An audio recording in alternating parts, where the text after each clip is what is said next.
একটা আশ্রমে ঢুকলাম। এই আশ্রমটা শঙ্কর মিশন আশ্রম, এটা কাঁচকুলিতে অবস্থিত। আর এই আশ্রমের ভেতরটা অপূর্ব সুন্দর জায়গা। তাহলে চলো আশ্রমের ভেতরে ঢোকা যাক। আশ্রমের ভেতরে ঢুকে দেখা যাক কি আছে। আর এই যে দেখো গাছে আম পুরো ঝুলছে, প্রচুর আম হয়েছে দেখো গাছে, কিন্তু ডোন্ট টাচ, হাত দেওয়া যাবে না। যাই হোক, দেখতে তো খুবই ভালো লাগছে। দেখো কি সুন্দর লাল শাক হয়েছে, তাই না বন্ধুরা? হেবি ভালো লাগছে লাল শাকগুলো দেখে।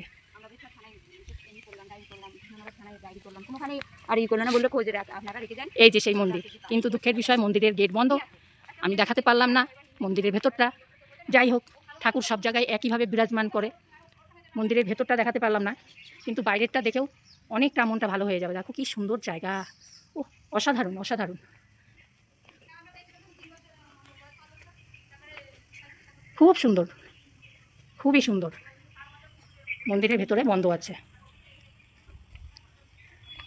আর কি করা যাবে, মন্দিরের ভেতরে যখন বন্ধই আছে তাহলে তো চলে যেতে হবে না। আর কত বড় সূর্যমুখী গাছ দেখাচ্ছি দেখো, এই যে দেখো কত বড় সূর্যমুখী গাছ দেখতে পাচ্ছ, নিচে থেকে অনেক বড়, দেখতেও সুন্দর, আর সিনারিটা তো অপূর্ব। যাই হোক, আমি অনেক গ্রামের ভেতরে এসেছিলাম ভিডিও করার জন্য, আর এই আশ্রমের ভেতরে ঢুকে আমার একটু অসাধারণ লাগলো, খুবই ভালো লাগলো। পরিবেশটাও সুন্দর, শান্তশিষ্ট, কোনো কলহ নেই, কিন্তু এত রোদ। অবশ্য আমি এতটুকু জায়গায় ভিডিও করেছি, এখানে এসে আমার একটু শান্তপ্রিয় মনে হলো, খুবই ভালো লাগছে। মনে হচ্ছে কোথাও যদি একটু বসার জায়গা পেতাম, বসে ঘুমিয়ে নিতাম, কেন এতটাই গরম।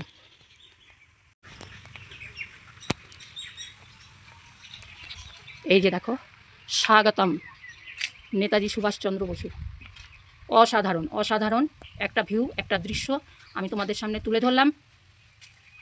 যেহেতু আমি সামনে এসেছি, তাই তোমাদের সঙ্গে শেয়ার করতে পারলাম।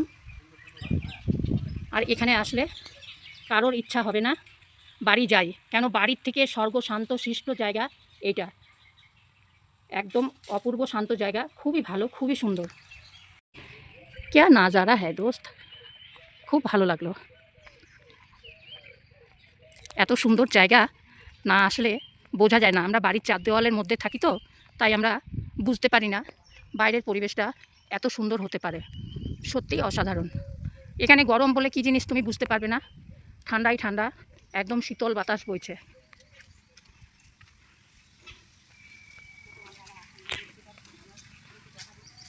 আর এই আশ্রমে যারা থাকে, এত বন জঙ্গলের ভেতরে একটা ঘরের মধ্যে একটা ফ্যামিলি থাকে, আমি মনে করি তারা অসাধারণ।